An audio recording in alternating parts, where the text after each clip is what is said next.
अऊज़ु बिल्लाहि मिनश्शैतानिर्रजीम बिस्मिल्लाहिर्रहमानिर्रहीम रब्बि इश्रह ली सदरी व यस्सिर ली अमरी वहलुल उक़दतम मिन लिसानी यफ़क़हू क़ौली वजअल ली वज़ीरन मिन अहली या रब्बि ज़िदनी इल्मा या रब्बि ज़िदनी इल्मा या रब्बि ज़िदनी इल्मा आमीन सुम्मा आमीन। अस्सलामु अलैकुम वरहमतुल्लाहि वबरकातुहू। शहजादे बच्चे कैसे हैं? प्यारे बच्चे कैसे हैं?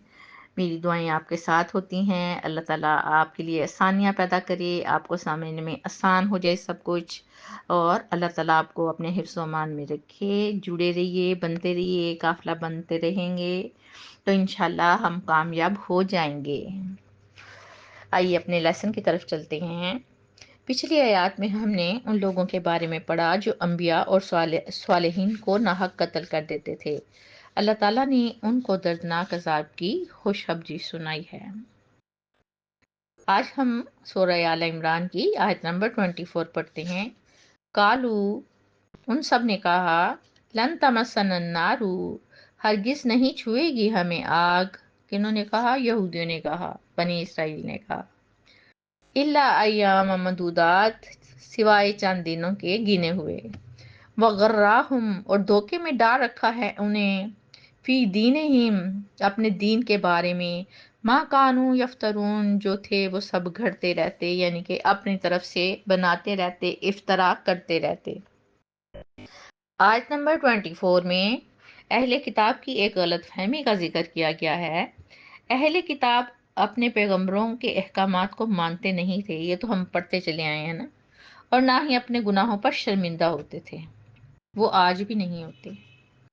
और उनके ये इस तरह जरी होने का सबब क्या था? कि वो अपनी सजा की तरफ से बेखौफ थे। क्यों बेखौफ थे? उनके बाप दादा ये कह गए थे कि हम में से अगर कोई बहुत बड़ा गुनाहगार भी होगा तो वो भी उसे गिनती के चंद रोज के सिवा उसे ज्यादा हिसाब नहीं मिलेगा, और ना वो जहन्नम में जाएगा ना आग में पड़ेगा। अगर कहीं जाना भी पड़ा तो चंद दिन गुजारेंगे वो वहां, जैसे कि सूरह बकरा में गुजर चुका था। इन्हें इस बात पर फख्र था कि वो पैगंबरों की औलाद हैं। इससे यानी इन लोगों से किसी किस्म की बाज परस नहीं की जाएगी। वो अपने आप को अल्लाह सुब्हानो तआला के चहीते बेटे समझते थे। उनका ख्याल था कि हजरत याकूब वादा कर चुके हैं कि वो हजरत याकूब की औलाद को सजा न देंगे, यानी कि अल्लाह ताला हजरत याकूब की औलाद को सजा न देंगे। उनका ख्याल था कि वो जहन्नम में नहीं जाएंगे, बल्कि अगर जाएंगे भी तो सिर्फ चंद रोज के लिए। ये गुमान उनके लिए बातिल ख्यालात और खुद साख्ता नजरियात पर मबनी है, जिसकी कोई हकीकत नहीं है। वो अपने गुनाहों पर नादिम होने की बजाय अपने आप को धोखे में रखे हुए हैं। आज अगर हम अपने मुआशरे में देखें तो हमें भी लोग ये कहते हुए सुनाई देते हैं कि देखा जाएगा जब क़यामत आएगी। सुनते हैं ना हम, ए अल्लाह के बंदो, क़यामत भी आएगी, हिसाब किताब भी होगा।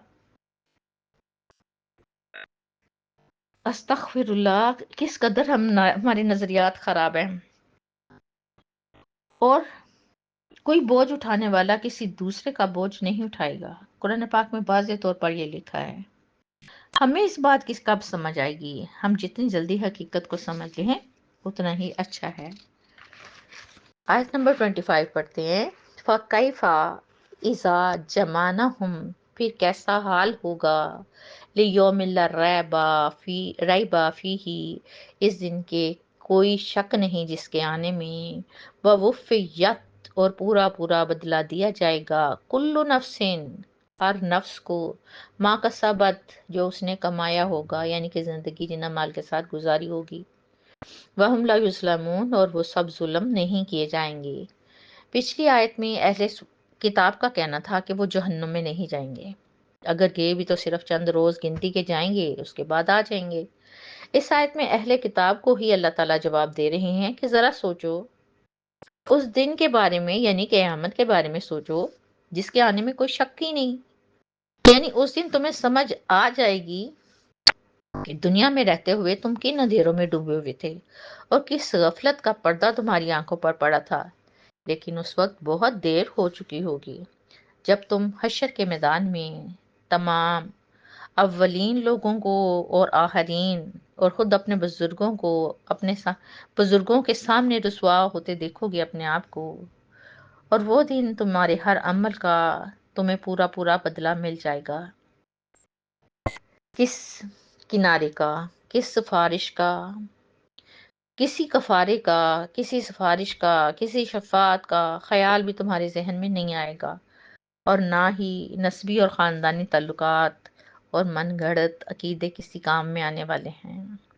قیامت کے دن فرضی جرائم پر سزا نہیں دی جائے گی، بلکہ ان کاموں پر سزا ملے گا جن کا جرم ہونا تم خود تسلیم کرو گے، اور جس قدر سزا تمہارے لیے تجویز کی جائے گی اتنی ہی سزا تمہیں دی جائے گی، نہ اس سے زیادہ دی جائے گی اور نہ اس سے کم دی جائے گی، اور نہ ہی چھوٹی سے چھوٹی نیکی گاہ جائے گی۔ سورۃ آل عمران کی آیت نمبر 26 پڑھتے ہیں۔ قل اللہم، آپ فرما دیجئے، مالک الملکی، اے اللہ ملک کے مالک، تو تل ملک، تو ہی دیتا ہے، منتشاؤ، تو ہی دیتا ہے ملک یعنی بادشاہی، منتشاؤ جسے تو چاہتا ہے، وتنزل ملک، اور ملک چھین لیتا ہے، ممن تشاؤ جسے تو چاہتا ہے، وتعزو من تشاؤ، اور تو عزت دیتا ہے جسے تو چاہتا ہے، وتذل من تشاء، اور تو ذلیل کرتا ہے جسے تو چاہتا ہے، بیادک الخیر، تیری ہی ہاتھ میں ہے بھلائی، انکا علی کل شیء قدیر، یقیناً تو ہر چیز پر قادر ہے۔ سنیں اور دیکھیں اللہ تعالیٰ ہمیں کیا کہتے ہیں۔ آپ کو یاد ہوگا پچھلے آیات میں ہم نے وفد نجران کی بات کی تھی، ان میں سے ایک سردار کا نام ابو حارثہ بن علقمہ تھا۔ جب وہ آپ سے ملا تو وہ یہ حقیقت جان چکا تھا کہ کتابوں میں جس نبی کا ذکر کیا گیا ہے وہ آپ ہی ہیں، لیکن وہ بھلا ایمان کیوں نہیں لایا تھا؟ یاد ہے نا آپ کو؟ اس کے ایمان نہ لانے سے، اس نے ایمان نہ لانے سے صرف اس وجہ سے انکار کر دیا تھا کہ ایمان لانے سے بادشاہ سے ملنے والی عزت، انعامات اور جاہ و جلال چلا جائے گا۔ شاید اسی آیت میں اس کا جواب دیا گیا ہے اس صورت میں کہ جن بادشاہوں کی سلطنت اور ان کی دی گئی عزتوں پر آج تمہیں فخر ہے، تو اس بات کو خوب سمجھ لو کہ کل سلطنت تو عزت کا اصلی مالک اللہ تعالیٰ ہی ہے۔ اللہ جب چاہیں سب کچھ دے کے خوشحال کرتے ہیں، اور جب چاہیں سب کچھ لے لیں اور مفلس کرتے ہیں۔ ایسا نہیں ہو سکتا کہ روم و فارس کی سلطنتیں چھین کر مسلمانوں کو دے دی جائیں، بلکہ وعدہ ہے کہ ضرور دی جائیں گی۔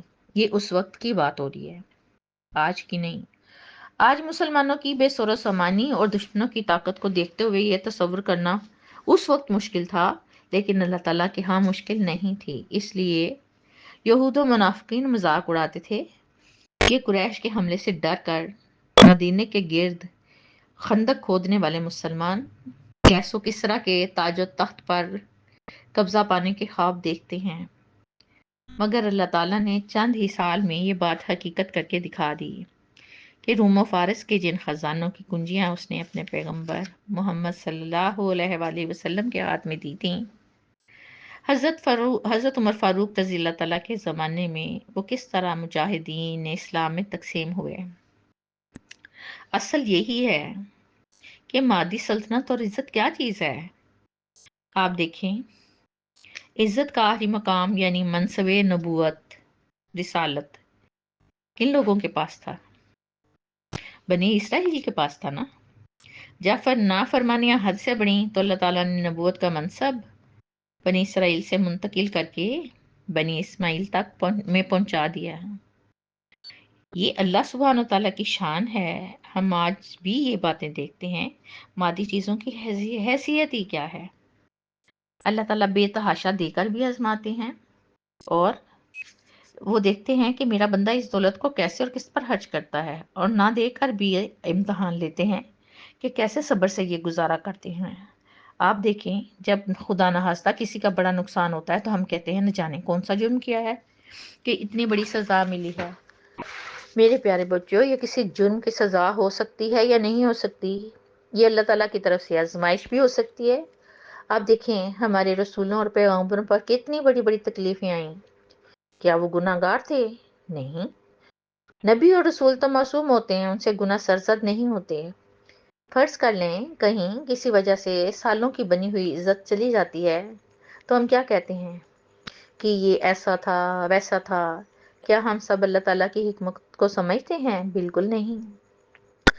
प्यारे बच्चों, इज्जत और जिल्लत कोई रिश्तेदार, कोई दोस्त, कोई हुकूमत नहीं दे सकती। इज्जत और जिल्लत का ताल्लुक मेरे रब से है। वही ज़ात है जो इज्जतों से नवाज दे, वही रब है जो जिल्लत नसीब में लिख दे। मत इल्ज़ाम तराशी करें, ये वक्त बड़े हौसले और बर्दाश्त से गुजारने का होता है, खामोश रहने का होता है और अल्लाह ताला से अपने गुनाहों की माफ़ी मांगने का होता है। हम में से ना कोई इज्जत दे सकता है और ना ही जिल्लत दे सकता है। अल्लाह ही बादशाही देते हैं और वही छीन भी लेते हैं, इसलिए कि वो हर चीज़ पर कादिर हैं। तमाम कायनात उनके कब्ज़ा कुदरत में है। हम नाकिसुल दमाग लोग अल्लाह ताला की हिकमतों को नहीं जान सकते। जो हमारा खालिक है, मालिक है, ये सारे काम उसी ज़ात के कब्ज़े में है। इसे यहाँ तक भी टाइम ज़्यादा हो गया, मैं आपसे इजाज़त चाहती हूँ। इंशाल्लाह फिर मिलेंगे। हंसते रहिए, बसते रहिए, खुश रहिए, आबाद रहिए। अल्लाह हाफिज़।